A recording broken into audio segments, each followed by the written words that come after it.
Welcome to Baz Travels. After driving 14,826 kilometers through 24 states and Washington DC, I've seen rocket launches to the Grand Canyon and Hoover Dam. I've explored Route 66, ghost towns, deserts, snow, and beaches on both coasts. From Vegas casinos to Alcatraz, the White House to Hollywood. Join me for a journey of the ordinary and the extraordinary. Loading destination. Simulation starting in 3, 2, 1.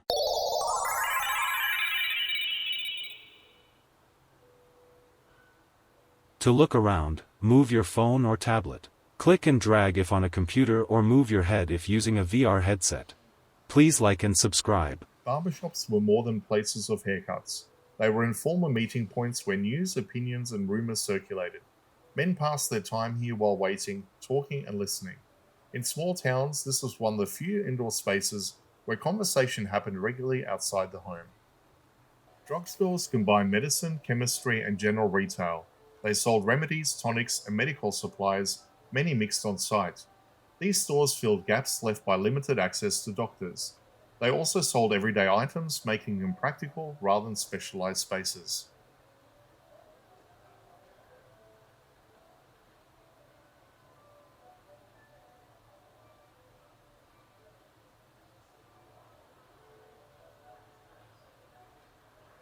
Rich parlours were designed to display status.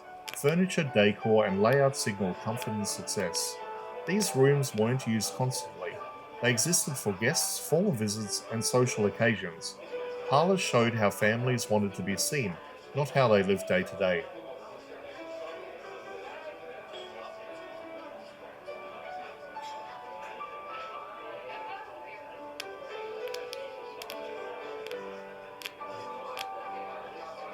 Banks and post offices represented trust and connection.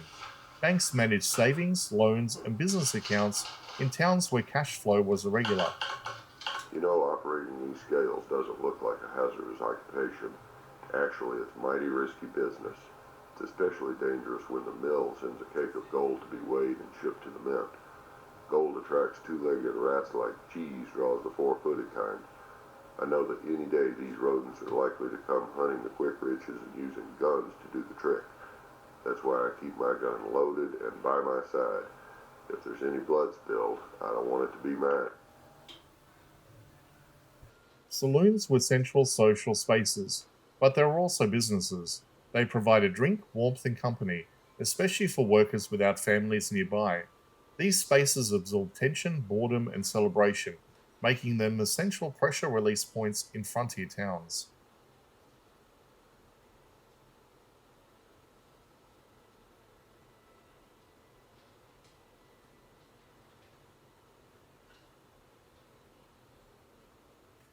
Fire departments existed because wooden towns burned easily.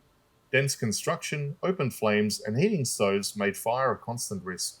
Equipment was basic but critical. A fast response often meant the difference between saving a block and losing the entire town.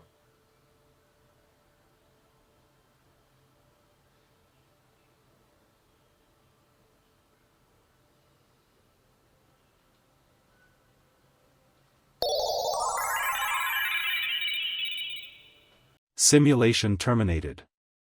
Please comment, like and subscribe.